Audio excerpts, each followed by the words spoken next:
Before we start with this game, I just want to tell you guys, I've been reading your comments on my previous video. We got around 600 likes. Keep up the support. Definitely I will stay with layout and sprite. You guys totally deserve it, no problem. I'm gonna keep on doing this. Really like doing it, plus I kind of learn a thing or two every day, you know, in Photoshop, and why not. But before we actually start with this, I want to say that I've been hearing your you know, some of your comments, and you got some points. First of all, my name is going to be down below from now on, because I believe that a name should be closer to your Pokemon, and that is why I'm going to use them down below instead of up there like in my previous video. There is one more thing I really like about one person that been telling me, don't put down the colors once your Pokemon is dead, just block them, just put a little X in there so people can tell what's dead and what's not, which I totally agree, because it's really hard to tell. Like Pokemon such as Rhydon, when you put black and white into it, it's really hard to tell that thing is dead. The only color that really changes is actually his horn, but that's pretty much it. So that is definitely a good idea.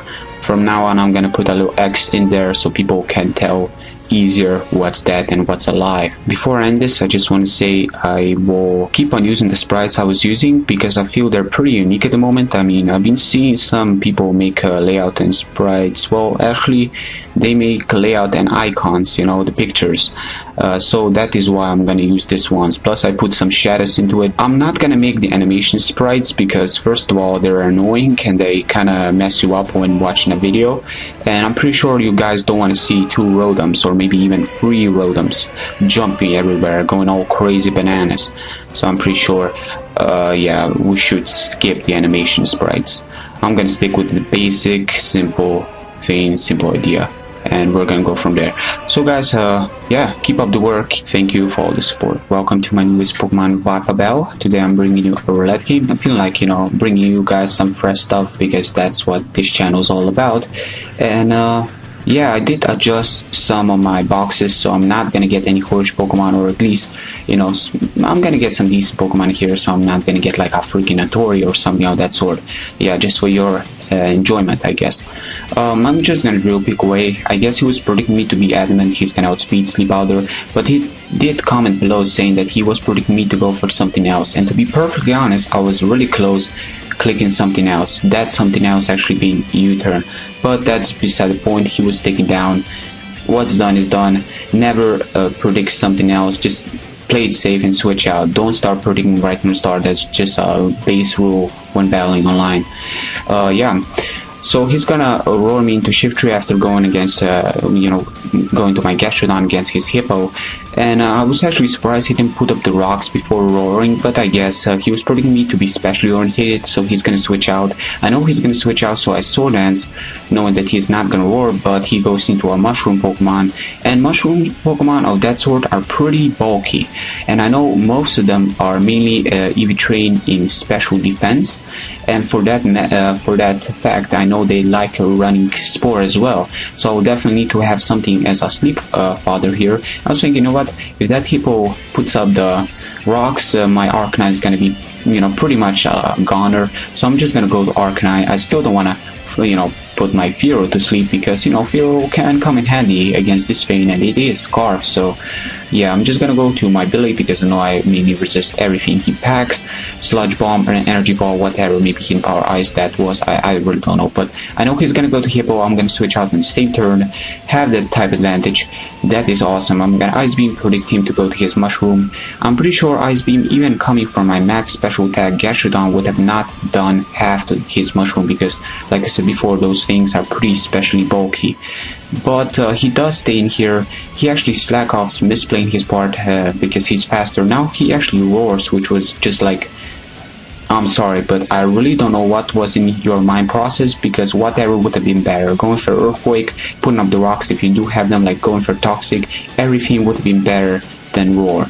You know I'm gonna stay in there. You just know. So why did you roar? Maybe a misclick, I don't know. But anyways, I'm gonna go to Billy on his knight, and I was actually predicting him to have toxic. That's why I go to my steel type, but he actually one hit KOs me. So that really does show how powerful X-Cavalier is. You just don't mess around with that thing. After showing me how powerful it was, I was going to Gastro to get some scald up. Kind of hoping I'm gonna get the burn on this Fein to negate his leftover support. Plus his Sandstorm may actually help me out, which may actually be quite handy, but he's actually gonna energy ball. I'm still kind of fearing the sludge bomb. That's why I didn't switch out to anything else. I know Fearow can take the energy ball from this guy, which isn't really that offensive, but I'm really fearing the sludge bomb, so I'm just waiting for him to sludge bomb. But now I'm thinking, wait a second, maybe this guy doesn't have sludge bomb. Maybe he's got hidden power ice, which would have still do a lot against Fearow now that I think about it. But you know, it's one of those times when I was thinking I'm not gonna allow that thing to spore anything else on my team, but I will need to have something as a Deathfire. So I was thinking that Arcana is gonna be taken down by this thing, but the Glory wakes up, goes for the Glorious Flare Blitz and takes it out at final strike.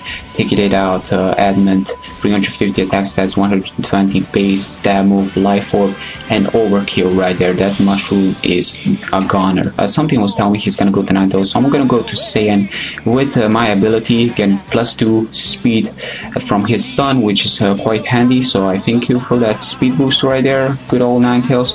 I'm gonna actually outspeed it, just go for the natural move and take it out with a good old Earthquake, because in the Wi-Fi environment you actually get Earthquake from that. Quite handy on a grass Pokemon, I gotta say.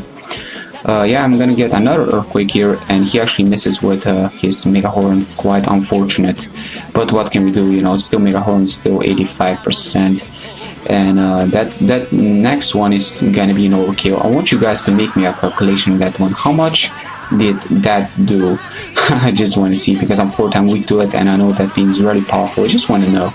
So I'm gonna go to my my Taurus, named after a YouTuber that kind of remind me of using one. It's actually a World Cup Earthquake, Rock Climb, Fire Blast Taurus. Fire Blast is mainly there to hit switching Paratorrents and switching Fortress and folks such as that. It can really hit them hard with Share Force. I'm just gonna Earthquake. Look at how much that did. That did a lot. And I believe I have some EVs in special attack, just those, you know, minimum EVs, so I can do more damage against those bulky Ferrotorrents and posts such as that.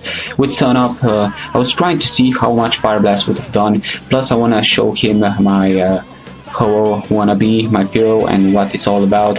It actually has Drill Run, and the move is actually 80 base ground move, and it has a high chance of a critical hit. But to make everything more sweet, Fearow actually gets Sniper now. If he crits with that move, it's gonna do a lot. He did miss with the first turn, and I did hit him and take him out with the second one. I did have my Gastro left, so the result would have been the same, maybe less of a score, but that was mainly the game. So good game, Skull Candy. Hope you guys have enjoyed. Give a like for Fearow, and that will be all for today. Until next time, take care, folks.